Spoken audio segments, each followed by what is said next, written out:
Right, good afternoon. So I'm answering a question that one of the teachers had about the discussion forums, and it's a valid question. You might be a little confused about what it is you're supposed to complete, what is supposed to be for discourse. So let me kind of go through this. I posted up an announcement for Module 3. So I'll use Module 3 as my representation to answer the question that was posed here. So let me just open up Module 3's announcement here. So I'm going to skip past all this paragraph and go to the place where I actually assign the work. So you'll notice here it says to be completed, Module 3, complete either 3.1 or 3.1. Then complete 3.2. Notice how this one is called discourse. This 3.2 is an assignment review. This one is a completion. This one is optional, and this one is completion. So to be clear, when you see anything that's marked with completion, then all you need to do is what most of you did in Module 1. Read through the post, address the question in a manner that you feel answers the question well. You don't have to be exhaustive or comprehensive in your response. It's fine to just answer the question. You get as much into this course as you put into it, is what the model I kind of like to say for this. Once I say optional, it's completely optional. It's up to you. It gives you an opportunity to delve deeper into the learning based on the time that you have invested in this course and other responsibilities you might have with your profession or personal. You may not have the time to work on the optional, but if you do, it will give you a deeper engagement. So it's completely up to you. It won't be reflected on the assessment. It's just, self-participation. You decide. This one here says discourse. So there's a discourse in pretty much every module I assign. And this is the one where you're supposed to read through and you're supposed to write a response, read through other teachers' posts, and include their thoughts or reactions or reflections on their post in your response. And you should be finding other teachers who posted things and responding directly to them, right? I generally expect you to do that to about 2 teachers. You can do as many as you like, but if you're aiming for an A, then you will be responding to at least 2 other teachers. And it's not, I agree, or that sounds like a good idea. You want to be critical in your response, so there should be some feedback. You could be critical. Of course, we're professionals here, and you're not doing anything that's attacking the person or demeaning somebody, but if someone does offer a perspective that you don't necessarily agree with, then I encourage you to have that conversation, invite cognitive dissonance, and we'll grow from there. So taking a look at this, complete either DF 3.1, first part or second part. So I go here to 3.1 here, and I have my teacher view, so I probably should have switched over to student view so we can see the same thing. We'll see that there's a lot of things going on 3.1 because we're looking at the achievement categories. And as we look at the grade 9 curriculum versus the grade 10 through 12 curriculum, you notice there's some slight differences as we go through this new curriculum rewrite. But the achievement categories are still the same. And we are focusing on our senior courses for this senior additional qualification. So when you click on these links here, you'll see these documents attached to the course. You'll notice that you're just, in some cases, reading, in some cases, skimming the documents so that you can address these 4 questions. As you go down to the second part here, write a short reflection and submit below on how the tone and detail change between the different levels. So these are looking at the exemplars. The exemplars are reflective of the older curriculum. As the curriculum changes over the next year or 2, these exemplars will have to be replaced or removed. Choose one expectation of the course you'll be teaching.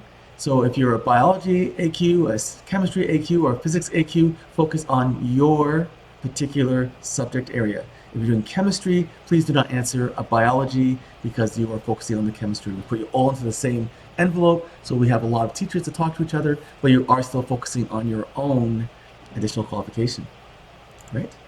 So part 1 and part 2, you'll notice that there is sections here for you to answer 3.1. Now, if I go over to the next one, I'm just going to go back and I click on 3.2. So in 3.2, you'll notice that there is the discourse and assignment review. So if I click on 3.2 here, once again, there's a lot of documents.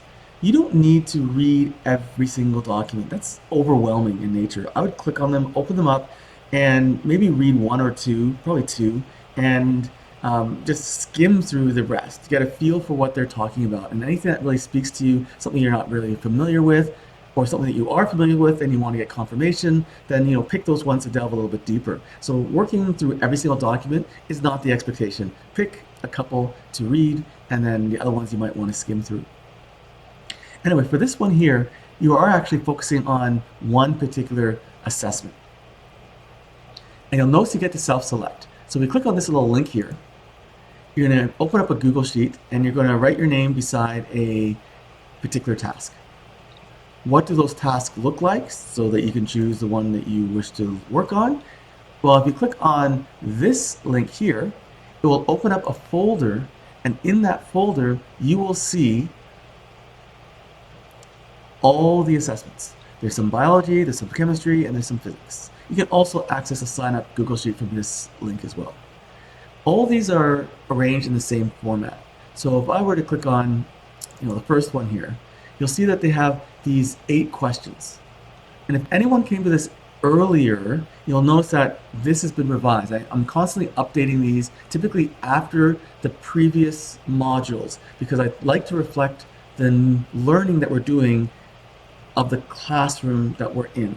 So I'll look to see how you're speaking and talking, and I notice that in Module 1, a little bit in Module 2, because it's a little bit early, that many of you were starting to talk about the anti-oppressive and understanding that was important. So anti-oppressive practices, dismantling anti-Black racism, indigeneity, and so on. So I wanted to make sure I included those so we're responsive to the language and the position that you're in currently. So there are a couple additional points in here that are having you reflect on those particular concepts. And they are in the new grade 9 curriculum as well as the elementary. So there are things that you should be thinking about.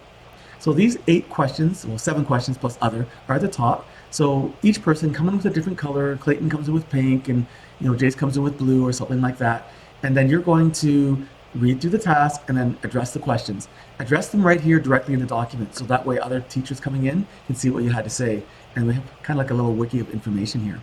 The last person in, they can copy and paste this whole question section and then put it as a post in the discussion forum. Or you can leave it here. I'll see it here as well. It's just easier when I see them all in one place. So again, that's your choice. So that's what 3.2 is about. It's about going through the assessment. You should be collaborating. So if you come in early, like a Monday or Tuesday, then maybe come back on Sunday and see if anyone else has kind of responded to what you may have said in the document, and then you can respond back to them and have that conversation back and forth. All right. So these documents here will help inform your conversation so that you are responding appropriately as well. Okay. So that's 3.2. So 3.2, it's you're talking about the reality of your assessment practices in your classroom. That's a discourse. And then you're also going to the assignment and reflecting, reviewing it, and potentially, once again, if time allows, don't feel the pressure to do this, because I know this is in the midst of the year. Many of you are teaching and working, and so you can't devote more than the 120 hours that you're supposed to. But if you really want to dive into this deeper, then you can also go look at that reflection, look at those questions, and modify the assignment, especially if it's collaborative, in such a way that it does reflect the triangulation, so that it does reflect the dismantling anti-Black racism, so that it reflects some of those questions that it's prompting you to think about.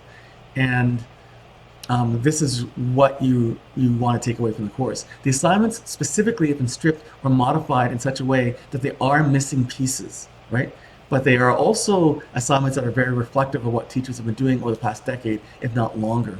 And as we review how we are trying to meet the needs of the diverse learners, we want to make sure that our new way of thinking is representing a way that all students can be successful. All right. And then in 3.3, there is it says optional and completion. So if I go back here to the 3.3,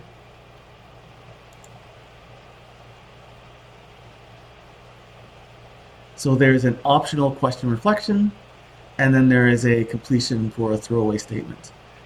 And what you'll notice is that the completion, that I'm not looking for a depth. I'm looking for really the fact that you've read through the module and you're able to respond appropriately. So like, once again, I'm not looking for depth, but if you want to go deep, you're more than welcome to do so.